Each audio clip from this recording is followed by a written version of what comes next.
Hola, buen día, buenas tardes. Qué gusto tenerlos nuevamente aquí en mi canal de YouTube. Como es costumbre, estamos realizando entrevistas, conversaciones con distintos profesionales, viendo temas que son de actualidad y de motivación e interés de distintas familias.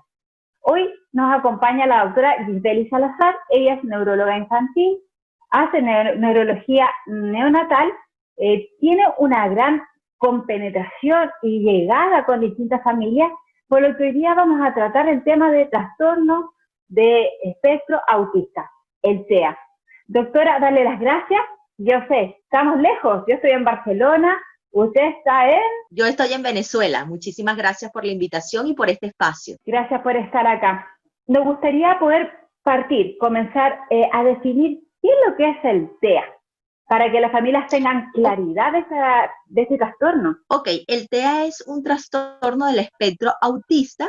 Se caracteriza por un trastorno del neurodesarrollo en donde se caracteriza el niño o la persona que lo padece por trastornos en su conducta, trastornos en la parte del lenguaje, trastornos para la socialización. Son niños maravillosos, es importante recalcarlo, porque muchas veces cuando hablamos de TEA, la gente tiene mucho miedo porque estos niños sufren mucho los estigmas sociales, ¿ok? Pero son niños maravillosos. Hay una clasificación de lo que es leve, moderada y severa, y depende también, entra también dentro de la clasificación si hay un alto funcionalismo o un bajo funcionalismo. Eso es importante saberlo, porque el trastorno del espectro autista en sí significa por qué trastorno y por qué espectro, porque todos tienen síntomas y signos muy diferentes, no todos son iguales. Puedes tener un niño con un trastorno del espectro autista con un lenguaje, puedes tener lo que tiene falla en el lenguaje, que es lo que llamamos como verbal o no verbal. Puedes tener un niño que se aísla por completo, como puedes tener un niño que socializa, que es muy meloso. Entonces, por eso se habla del trastorno del espectro autista. Qué buena definición y también muy bonito eso que señaló, porque efectivamente cuando las familias le entregan el diagnóstico clínico, tienden a tener esta tristeza que lamentablemente el niño también la reconoce, la asimila. Tenemos que ser nosotros también agentes para entregarle energía a nuestros niños, entregarle amor. Y la verdad es que hay muchos profesionales que están disponibles para ayudarnos. Doctora, ¿cómo es el tratamiento que se realiza? ¿Cómo es el diagnóstico clínico para poder definir este trastorno? El diagnóstico es clínico y ayuda mucho lo que son los test que pueden aplicar los psicólogos, la parte de psiquiatría, y nosotros los neurólogos que descartamos que no existan daños orgánicos que me pueda conducir a una clínica parecida a un trastorno del espectro autista. Hacemos diagnósticos diferenciales. Pero el diagnóstico es sumamente clínico y eso es importante decirlo y recalcarlo. ¿Por qué? Porque el autismo tiene un reto científico, pero también tiene un reto humano. Una vez que científicamente sabemos, podemos dar un diagnóstico, un tratamiento, también hay que ser ese médico amigo de tener un feedback con los padres, explicarle esto no es el fin, esto es un comienzo, tu hijo es una persona maravillosa, vamos a descubrirles cuáles son sus virtudes, cuál es el don que tiene, cómo tenemos que ayudarle. Con respecto al tratamiento, te felicito porque es excelente esa pregunta. El tratamiento tiene dos vertientes, las terapias y el tratamiento que muchos le huyen, que es el tratamiento médico, la medicación como tal. Pero si tú me preguntas a mí cuál ha sido mi éxito o cómo yo he podido ayudar, es cuando dentro del tratamiento tú involucras a los padres, a los maestros y a la sociedad. Tú dirás, oye, pero ¿cómo puedo hacerlo?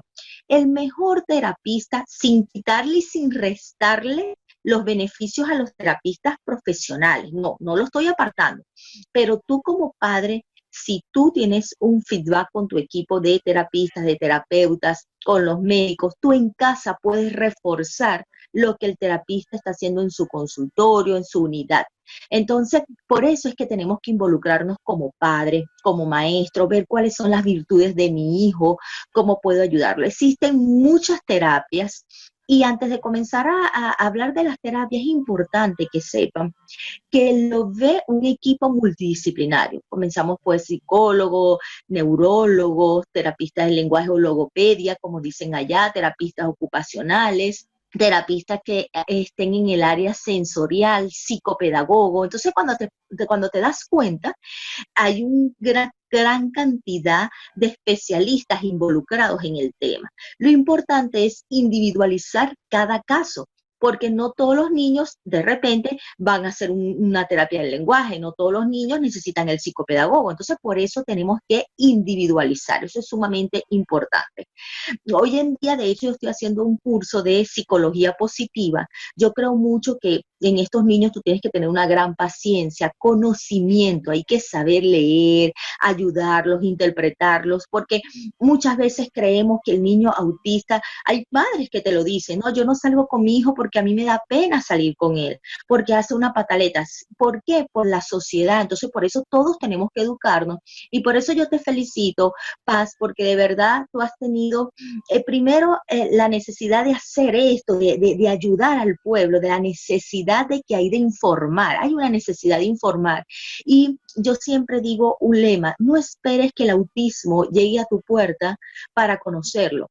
Vamos a conocerlo todo y de esta manera poder ayudar a los demás. Qué bonito, doctora. La verdad que esto de hacer inclusión en distintas áreas es fundamental, más aún con lo que estamos viviendo.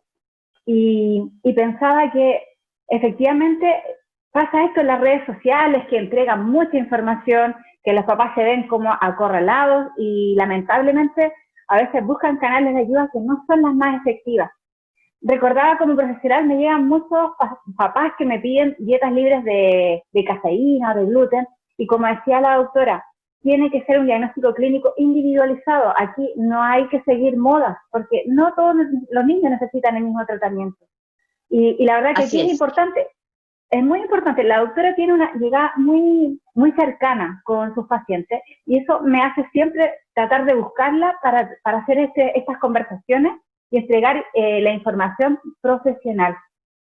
Doctora, estamos viviendo una situación compleja. Ahora, bueno, en Europa hemos mejorado un poco, ya estamos desescalando por el tema del COVID-19. ¿Qué mensaje podemos entregarle a las familias que ahora, de pasar menos tiempo con los niños porque seguramente iban a los colegios, ahora están 24 horas con ellos y sin lugar a dudas hay más agobio y problemas a nivel familiar? ¿Qué podemos señalarles a ellos? Esa es una pregunta interesante y es responder, pero comenzamos con algo práctico. Quiero agradecer a Dios no solamente ver lo negativo del COVID, sino también lo positivo. Hemos tenido tiempo para compartir con la familia, hemos tenido tiempo para conocer a nuestros hijos, porque cuando digo conocer es así, porque muchas veces, te lo digo por mi jornada de trabajo en nuestro país, los niños van a clases desde las 7 de la mañana, mucho hasta las 4 de la tarde. Ya cuando llegan, vas y lo metes en otra actividad, natación, piano, tenis. Pasa que después llegas cansado a dormir y no te da tiempo compartir y ver qué está pasando con ese niño. Muchas veces las personas externas, maestros, cuidadores, un familiar, son las que te dicen, te ponen alerta. Mira, está tremendo, está inatento, tiene tal problema. Pero esta época de COVID, como digo yo, el COVID antes y el COVID después, nos ha permitido compartir un poco en familia. Tú hablabas de una palabra importante ahorita: inclusión. Yo soy de las que digo que tú tienes que hablar de inclusión, pero tienes que educarte primero. No puedes hablar de inclusión si no te has educado en un tema. Entonces, llegando a la pregunta que tú me hacías, lo importante es organizarte como padres, la paciencia. Saber, tengo un hijo con una condición, tengo un hijo sin una condición, tengo un hijo con TDAH, que es un déficit de atención e hiperactividad, tengo un hijo con un trastorno del espectro autista, tengo un hijo con epilepsia. Cada familia tiene una realidad, pero dependiendo de esa realidad, usted va a enfocar, ¿ok? Entonces, hoy que estamos hablando del trastorno del espectro autista, ver cuál es el grado que tiene mi hijo, es leve, es moderado, es severo. Los grados te los da la dependencia del niño para hacer sus actividades. Entonces, Un grado 3, que es el severo, depende de que todas las personas le hagan todo. Entonces tú tienes que organizarte, partir de ahí y organizarte como adulto. Mira, Paz, yo soy las que digo, como adultos nos tenemos que conocer si somos padres flexibles, si somos padres permisivos, si somos padres angustiados, si somos padres con pánico, con miedo, porque de nada te sirve que tú le quieras poner una normativa a tu hijo cuando tú sufres una ansiedad. Entonces, yo siempre les recomiendo, primero hazte un autoexamen tú como padre. ¿Qué espera mi hijo de mí y qué espero yo de mi hijo? ¿Cómo me puedo planificar? Hago una planificación de mi horario. ¿Sabes qué significa eso? ¿Cuántos viven en mi casa? Allá en España sería en el piso. ¿Cuántos viven en el piso? ¿Cómo somos? ¿Cómo es nuestra rutina? Hay gente que va a trabajar desde la computadora, hay gente que simplemente no va a trabajar. ¿Cómo le hago un horario al niño para que sea niño y para que siga siendo niño?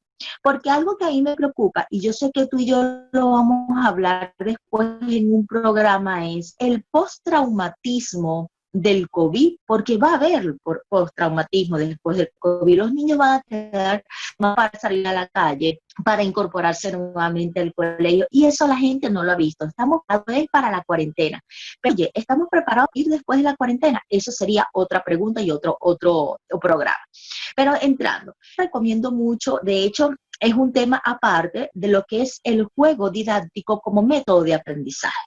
De una manera el juego enseñes, pero también sea una forma educativa, ligera, tranquila, amena, que el niño aumenta su motivación, el niño aumenta lo que es la creatividad, la empatía, empieza a compartir en grupos, es sumamente interesante. Entonces podemos hacer juegos de mesa incorporando a la familia, eso no requiere de mucho tiempo, en 45 minutos, 30 minutos, aumentar la creatividad si estamos en una casa y son niños ya preescolares, que escolares llamamos nosotros de 6 años hasta los 12 años de edad, en donde tengan una motricidad fina, donde les puedes poner a hacer una manualidad. Yo normalmente recomiendo, baja un cursito por YouTube, que hay excelentes, entonces donde tú puedas ponerle a hacer manualidades sencillas, pero que tú lo distraigas, ¿sabes? Que el niño esté aprendiendo, pero de una forma dinámica, no esa forma de aprendizaje de nosotros que vamos a estudiar.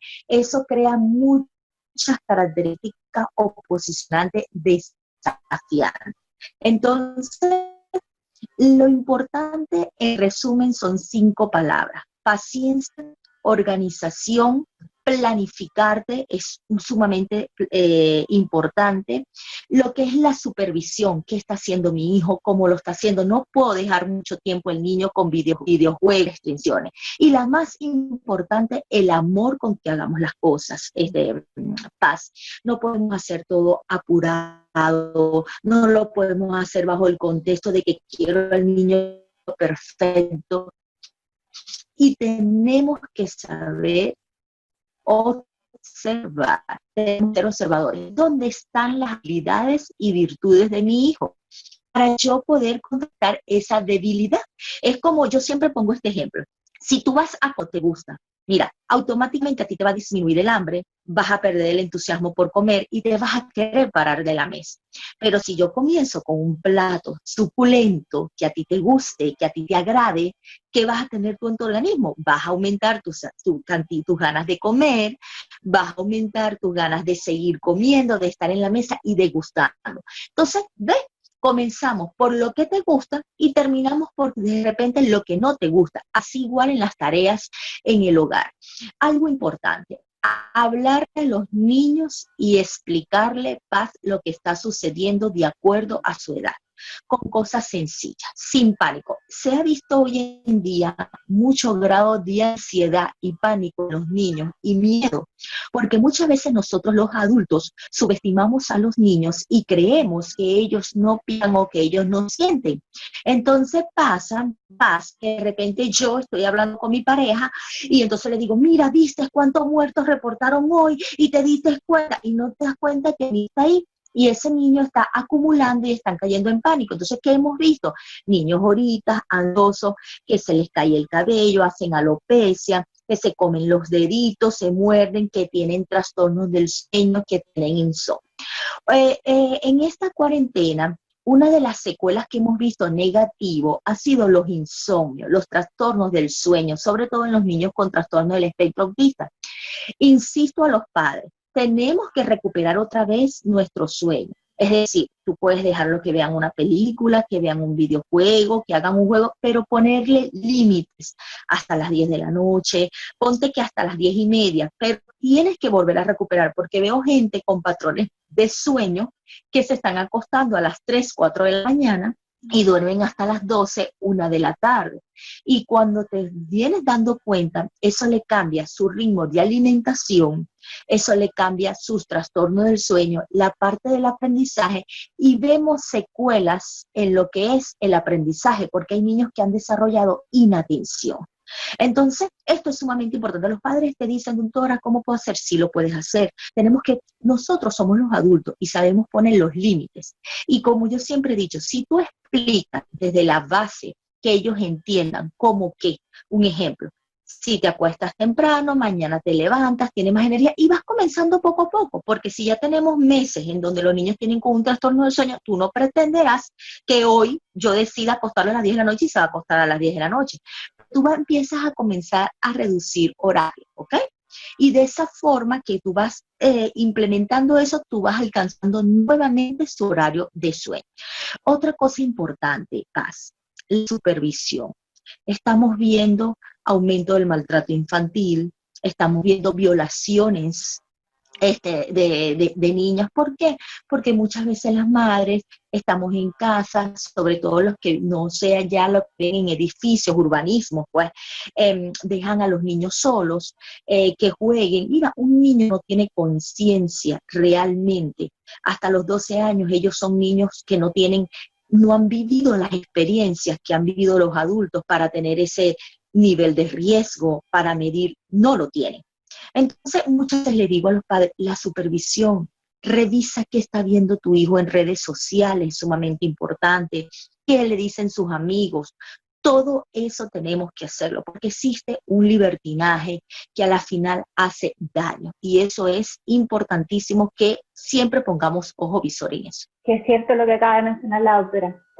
Estamos como con tantas actividades a nivel, claro, laboral, familiar, que a veces dejamos de lado cosas que son bastante simples. La doctora dio consejos que cualquier familia las puede desarrollar y que por favor considérenlo como algo positivo, ya que ahora tenemos que adaptarnos a esta nueva realidad, pero sabemos que no va a ser para siempre. Así que efectivamente vamos a tener que hacer una nueva conversación para otro video de cómo se va a ver este postraumatismo en los niños, que no es menor, que va a ser un tema complejo de abordar, así que sin lugar a dudas lo vamos a considerar. Doctora, para ir cerrando, ¿qué mensaje le entregamos pensando que vamos a tener niños que van a escuchar este video, que tienen el TEA, trastorno del espectro autista, y cierto, a la familia, a quien tiene más cercanía con este niño, o adulto incluso, porque sabemos que este trastorno no es que se vaya a mejorar, sino que hay que aprender a tratarlo y convivir de la mejor forma con él? Excelente, Paz. A través de @neurogisbe, también cualquier pregunta que ellos quieran, a través de tu canal que tú me puedas contactar, también lo pueden realizar, @neurogisbe. Esa pregunta siempre me encanta. Yo soy una apasionada del autismo. Siempre me dicen, ¿tú tienes a alguien con autismo? Realmente no. Tengo un sobrino, pero actualmente no está en este país y no lo he podido tratar. Pero el autismo me nació en el momento, ves la desesperación de los padres, muchas veces la negación. Y mi consejo siempre que es corto, son muchos los consejos, pero comienzo con esto. La negación, ¿qué te hace? Te lleva a un diagnóstico tardío y a un tratamiento tardío, y la consecuencia la sufre el niño. ¿Qué significa eso? Si como padres tenemos que estar pendientes de los signos de alarma, un niño que no tenga un buen contacto visual, un niño que se me aísle, un niño que tiene retardo en la adquisición del lenguaje, un niño que es irritable, ese niño que me hace pataleta constante, ojo visor con eso. Yo prefiero un diagnóstico precoz y un tratamiento adecuado, porque ellos mejoran, no cura. El autismo no cura, pero el autismo mejora, y eso es sumamente importante. Y tú dijiste algo muy bueno, es que hay adultos con autismo, porque era lo que yo le decía, tenemos que quitarnos ese estigma que creemos que el autismo es el niño que golpea la cabeza de la pared. No, hay niños autistas maravillosos, los pianistas excelentes, con buenas. Entonces tú tienes que darle la oportunidad de recibir un diagnóstico para ayudarlos a una mejor socialización. Y de eso se trata, Paz. Se trata que como padres tengamos una integración en todo y no solamente la responsabilidad de mamá y papá, la incorporación de los abuelos, de los hermanos. ¿Por qué? Porque tenemos que disminuir ese resentimiento entre hermanos, porque muchas veces los hermanos dicen, oye, ¿por qué toda la atención es hacia mi hermano y no hacia mí? Entonces, por eso es importante explicarles a la sociedad, los maestros. Nosotros llevamos un proyecto aquí que se llama Neuronas al Aire, en donde damos charlas en las escuelas, en donde nos sentamos en una cafetería y explicamos por qué ese niño está haciendo una pataleta, en donde en un transporte público le explicamos a los transportistas por qué la música si va alta tienes que bajarla un poco porque ellos tienen cierta alteración auditiva, tienen trastornos sensoriales al tacto. Todo eso hay que explicarlo, porque muchas veces tú escuchas qué duro es cuando tú escuchas a la sociedad, ese niño es malcriado, lo que le hace falta son unos golpes, ese niño es la mamá que no lo sabe malcriar, entonces te vas recargando de esas cosas negativas. Y el consejo más importante, no le temas al autismo. El autismo no muerde. El autismo necesita, te aclama, te ayuda, ayúdame a incluirlo. Edúcate, busca información de las personas, contáctanos si quieres una charla en privado, si necesitas, ¿qué necesitas? Pero tienes que hacerlo. Porque el gran problema del autismo es cuando nos negamos. Cuando nos negamos. Entonces hablamos de una inclusión, pero lo que hacemos es maltratarlos. Ellos son muy susceptibles al bullying, entonces luchamos contra esto, con defender su autoestima, con defender que ellos tienen un espacio en esta sociedad y que todos somos diferentes, Paz, y que todos necesitamos una oportunidad. Eso es lo que se quiere con el autismo. Gracias, eso basta, para aplauso. Todos necesitamos una oportunidad y más nuestros niños, con su inocencia y su amor de verdad que llena cualquier espacio. Gracias, doctora. Les recuerdo visitar mi página web www.pazversano.com, suscribirse al canal de YouTube para que vayan recibiendo los distintos videos que vamos realizando. Y por cierto, recuerden, la doctora también tiene Instagram, que lo acaba de mencionar, Gisbel Salazar, lo vamos a poner también para que puedan buscarla y si tienen alguna consulta, no duden en escribirle, que ya siempre está disponible. Doctora, muchas gracias por su tiempo y estamos en contacto. Gracias a ti.